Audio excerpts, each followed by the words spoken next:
videos will be releasing that you will see today. A strong warning to broadcast outlets that may be live streaming this news conference are advised these videos contain graphic, violent content that's disturbing to most viewers and not appropriate for children, and these are especially so. Airing the videos prior to reviewing them is not advised. This video evidence is exempt under the California Public Records Act. Our decision to release it does not otherwise waive those privacy rights. We don't plan to release any additional evidence and continue to claim the privileges we're entitled to under the law.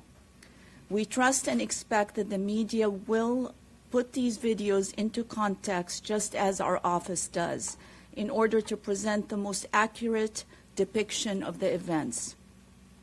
Presented out of context, a video clip can lead to incorrect and sometimes inflammatory narratives. With context, video evidence can really aid the public in understanding why and how an officer involved shooting occurred, and it can build public trust, and that's why we're doing it. Pursuant to the release policy, we only release video that's relevant to our legal analysis of the shooting. Generally, this means videos that show what happened in the moments or minutes leading up to the shooting. Faces of the individuals, including those deceased or injured persons, are blurred out of respect for their privacy. In general, the video will stop once the individual is no longer an immediate threat and no more shots are being fired.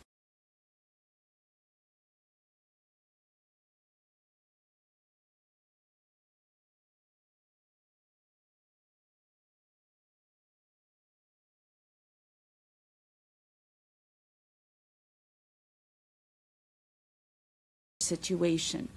And this law comes from well-established case law. The first review is the fatal shooting of Jeroen Korwinder. On the afternoon of May 10, 2017, several Borona tribal members reported to security that an unknown male, later identified as Mr. Korwinder, has been speeding and driving recklessly on their properties.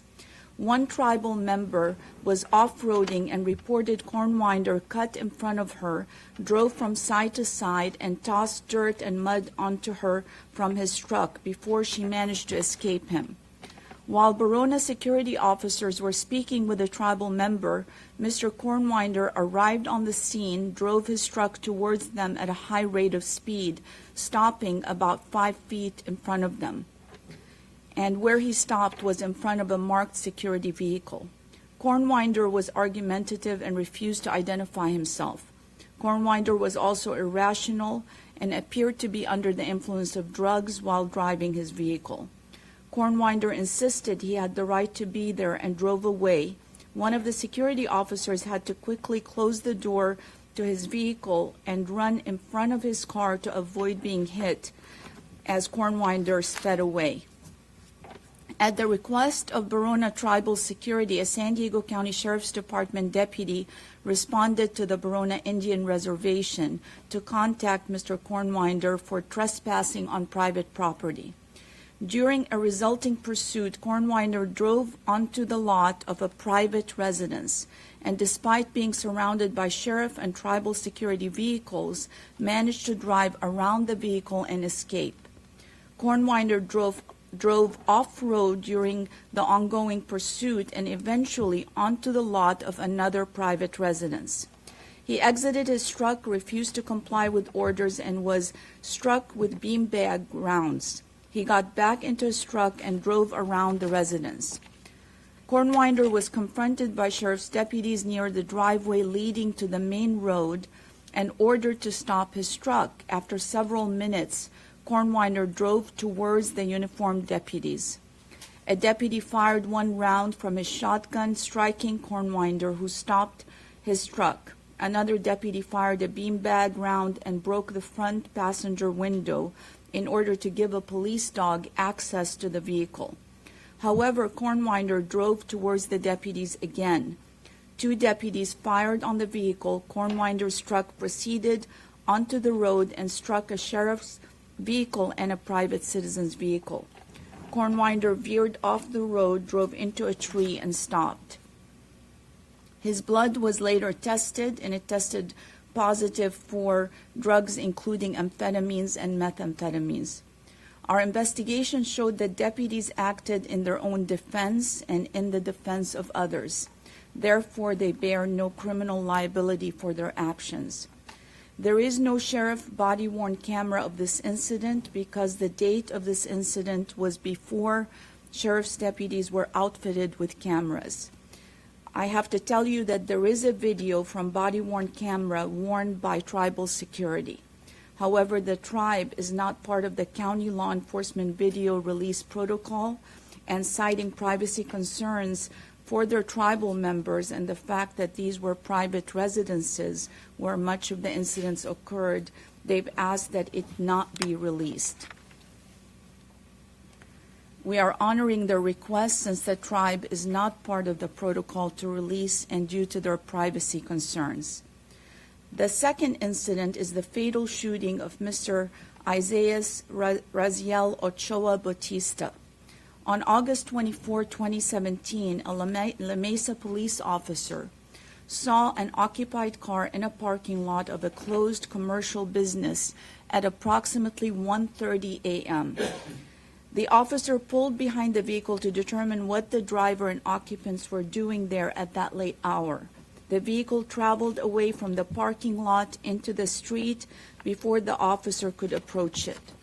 The vehicle fled onto the freeway while the officer pursued with lights and sirens. The officer called for assistance and followed the vehicle from the streets of La Mesa to the freeway and then to a condominium complex in Lemon Grove. The vehicle arrived at the dead end of the street. The driver and passengers fled the vehicle while it was still in gear, including Mr. Ochoa Bautista. San Diego Police, La Mesa Police, and San Diego Sheriff's Department all responded and were arriving at the scene. While looking for the driver, an officer heard what sounded like a small caliber gunshot. The officer was concerned that officers were being shot at. Officers were still arriving and forming a perimeter. Ochoa Bautista ran up an embankment and positioned himself behind a cinder block wall located near an inhabited residences. Ochoa Bautista fired rounds from a .32 caliber revolver and refused multiple orders to drop his gun. A police canine was deployed and bit Ochoa Bautista, and an arrest team approached to take him into custody. Ochoa Bautista fired another round and pointed his pistol towards the officers. A police sergeant and other officers returned fire. Ochoa Bautista was struck by multiple times. The driver of the vehicle was eventually located. He said he fled from police because he had a warrant for his arrest, had been smoking marijuana, and didn't possess a driver's license. He said he knew that Ochoa Bautista was armed because Ochoa Bautista told him he had a gun. The investigation confirmed Mr. Ochoa Bautista was armed with a .32 caliber Colt revolver. The revolver contained 6 already fired .32 caliber cartridge casings, which are consistent with what the officers observed. He told police, based on these circumstances, our review showed that Ochoa Bautista fired several rounds at officers, and that officers involved fired back in their own defense and in the defense of others. Therefore, they bear no criminal liability for their actions.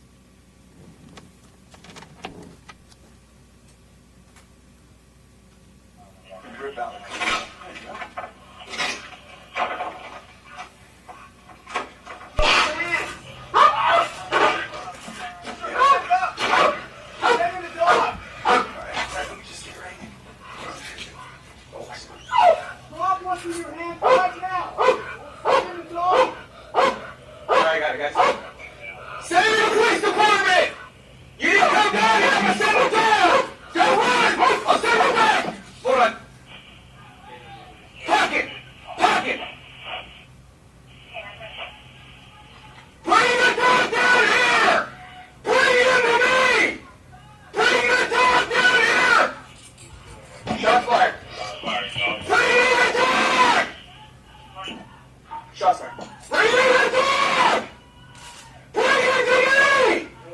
start moving?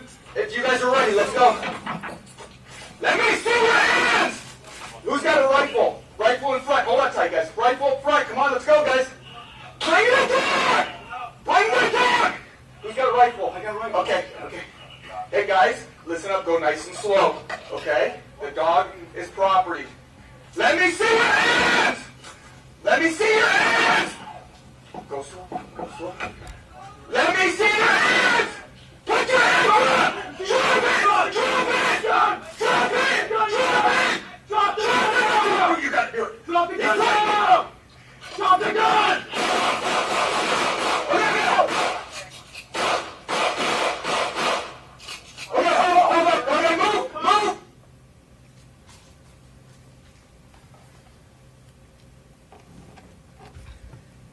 The next incident we're going to talk about is the fatal shooting of Mr. Kyle Benjamin Zahasevsky. During the early morning hours of December 10, 2017, a citizen called 911 and reported an unknown male later identified as Mr. Zahasevsky at their residence. The caller also reported that the man asked for a knife so he could kill himself. Officers arrived and Mr. Zahasevsky began to throw rocks and bricks at them. Zahasevsky armed himself with an iron rod and forced entry into a nearby residence. An officer followed him inside where he found that Zahasevsky had grabbed a knife and was holding it to his own neck. The officer approached and ordered him to drop the knife. Zahasevsky took the knife away from his neck and walked quickly and aggressively toward the officer while wielding the knife and holding a metal rod. The officer fired his weapon, fatally striking Zahasevsky. The home was occupied by two residents who were asleep at the time. One was woken up by the sound of glass being broken and heard the gunfire before coming downstairs. The incident unfolds very quickly, as you'll see in the body-worn camera. Our review found that the officer realized the threat to the residents and followed Zahasevsky into the home. The officer then realized that Zahasevsky had armed himself with a knife. After initially positioning the knife at his own neck, he then redirected his attention to the officer walking from the kitchen directly towards the officer. The officer backed up as he continued to warn Zahasevsky to drop the knife. Zahasevsky disregarded the officer's warning and continued to walk quickly towards the officer with the knife and metal rod before the officer ultimately fired. Based on these circumstances, the officer fired in his own defense and in the defense of another. He therefore bears no criminal liability for his actions.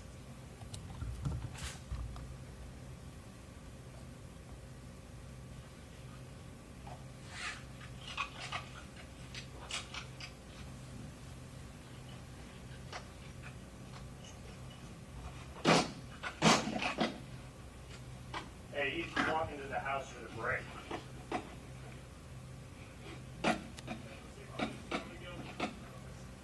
Yeah, just be careful. Yeah.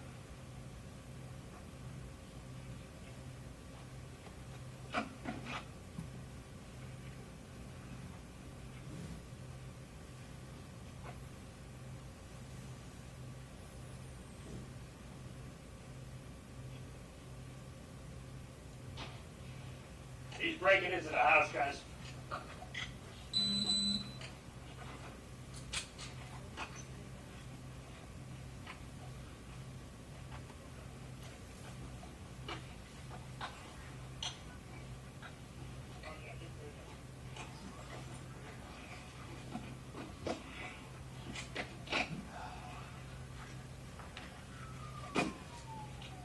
He's going in the house.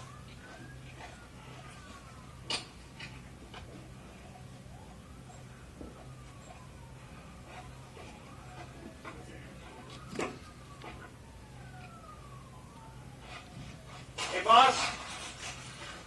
On the ground. Drop the knife. Drop the knife. He's got a knife. Drop the knife. Shot fired. Shot fired. Somebody's down.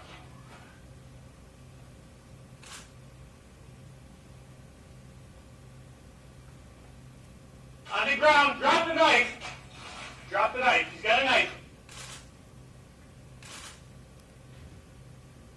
Drop the knife. Shot fired, subject down.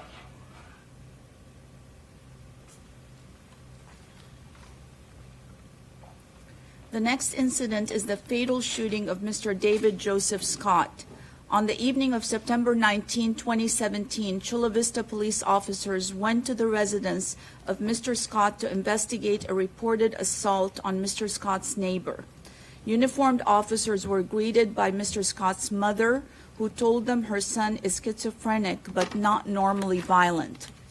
The officers were invited inside to speak with Mr. Scott. Scott emerged from a living room and immediately attacked one officer with a knife. Scott stabbed the officer repeatedly in the face, head, and right arm. The incident unfolds very quickly. The officer shot Scott during the attack. The incident was recorded on police body-worn camera.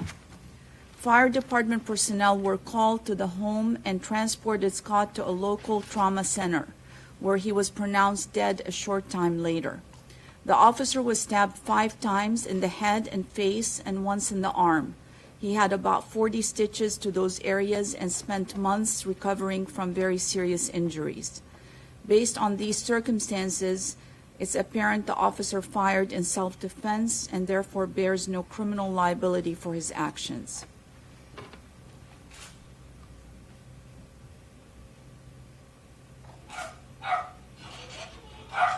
Chula Vista Police. Yes, ma'am. What's going on? Hi, how you doing? I'm okay. Are you home alone? No, my son's here. He's schizophrenic. Okay. Did you get a call or something? Mm-hmm. What's he doing? Apparently he threw a block or rock at your neighbor across the way behind him. Oh, he's all paranoid. He was telling me how he thought the fence had been moved. He was out of his mind yesterday. I'm so sorry. You want me to get him? Sure. Is he violent? No, not usually. I didn't know he was even out today. That's reassuring. David? Yes. Please want to talk to you. All right, that's fine. You shouldn't have brought her around. How you doing?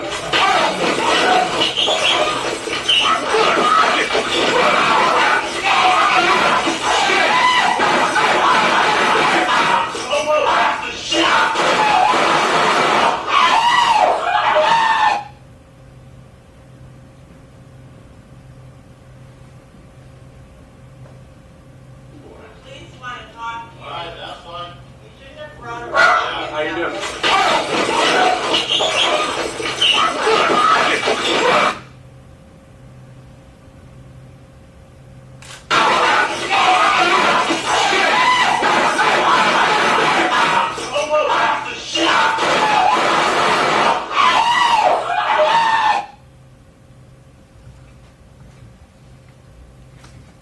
At the end of this briefing, you can pick up a flash drive at the back of the room, which contains copies of the letters delivered to law enforcement. Are there any questions? Yes. In your opinion, what percentage of these officer-involved shootings are suicide by cop, based on your experience? There are quite a few, but what we're seeing and what you can see clearly in these cases is mental illness, whether it's to incite a suicide by cop or just mental illness that drives violent behavior. We are seeing that in these incidents. Just a follow-up too. Yours truly spent some time in police work, but when I was in police work, there were no body cameras. Talk about how these body cameras are showing the truly last-second nature of what these police officers are dealing with. I mean, I think what you can see today, especially as you look at the 2 last incidents together, you can see one incident where the individual is coming out of the home invasion, where he's in there with the knife and approaching the officer.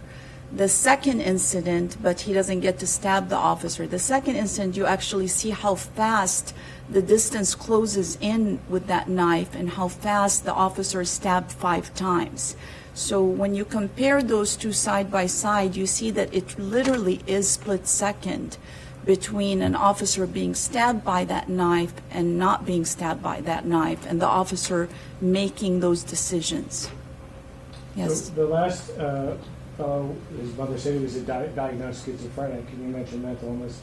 Of the other three, did the investigation show that they had also been at some point diagnosed as mentally or have some kind of ailment in that, or was it just sort of behavior? Well, with Mr. Zasevsky, with knocking on a door, saying he wants a knife to kill himself, that sort of behavior indicates mental illness. And then in the first incident, just the behavior itself indicates mental illness. It's the last incident really that is directly where you have somebody reporting schizophrenia. I was just wondering if they had like a documented history of psychiatric treatment, or if they were on meds or things like that. Right, not that I know of. There are drugs in many of these cases, but not an actual diagnosis. Summer, I know this happens, and this takes place so quickly, especially with the last shooting. Was there a way for like a PERT team to be involved? And I know you can't really speak for the police department or one of the agencies, but in an effort to stop something like this. I mean, the mom says, "Oh yeah, he's schizophrenic," and then all of a sudden, all hell breaks loose 10 seconds later. Yeah. Were PERT teams informed or anything, or was there time? Right. Well, I know that the police department is employing more and more per team assistance. That's really becoming a very important feature. In this particular case, as you can see pretty clearly, there is not really time to negotiate or de-escalate or to do anything because of how fast it unfolds. But PER teams are things that are very valuable. They are being deployed, but in this particular incident, as you can see, the officer's manner was very calm. Even the response from Mr. Scott to his mom sounded calm and like nothing was going to happen, and all of a sudden it exploded. Actually, in all of these videos you showed us, everything kind of exploded. Yes.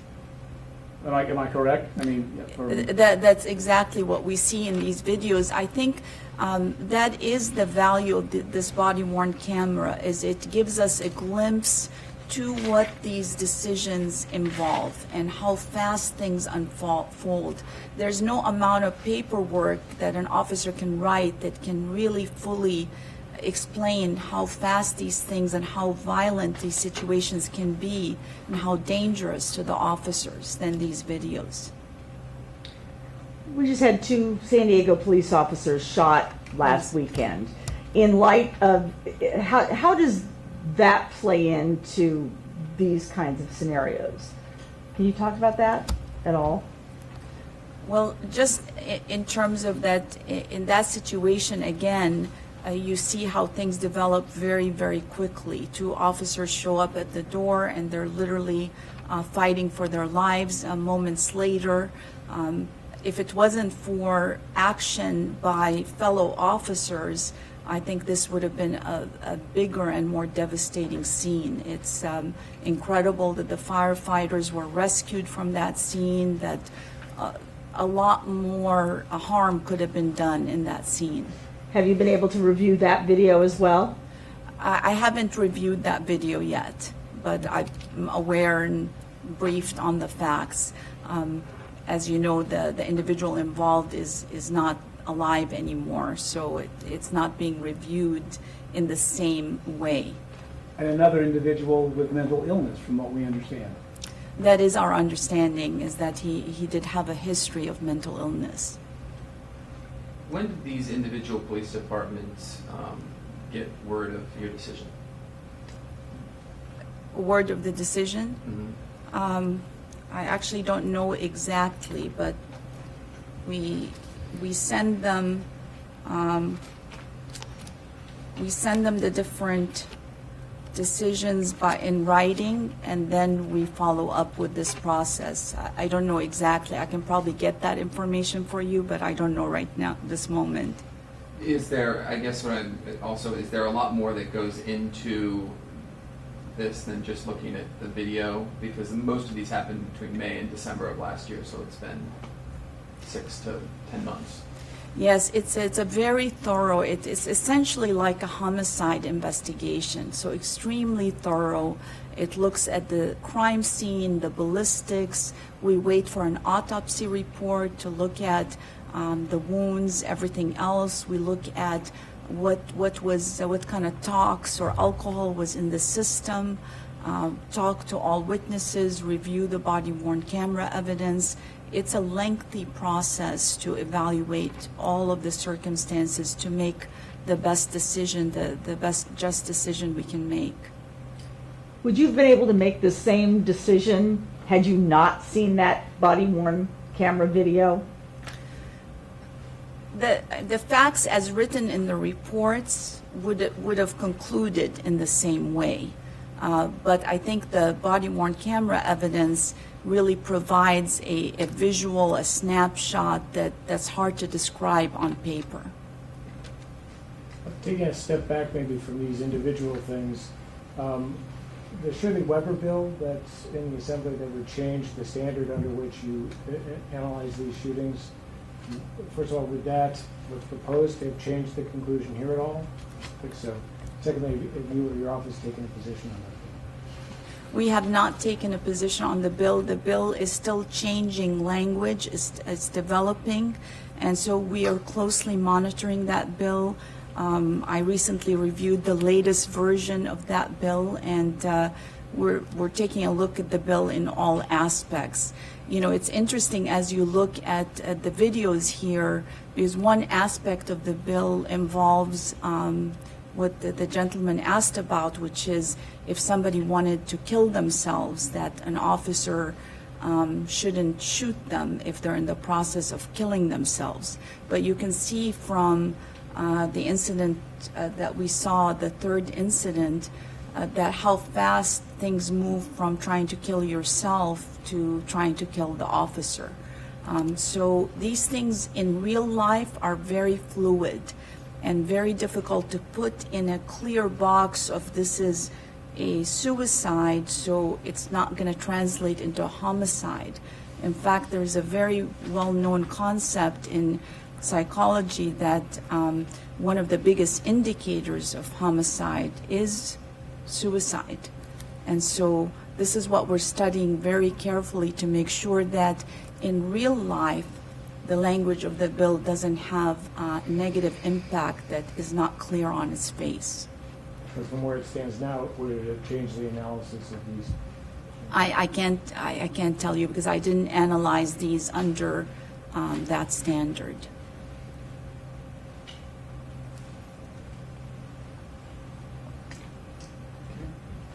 No more? Okay, thank you very much. Thank you.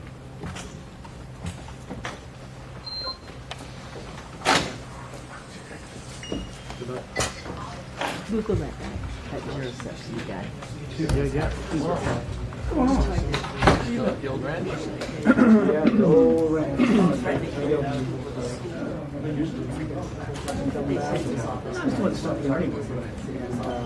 It's President, they asked me the escalation.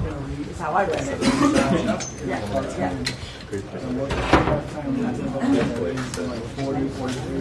Less Full-time under a part-time status. That's crazy. And I'm not going to Especially if you're obviously. I know.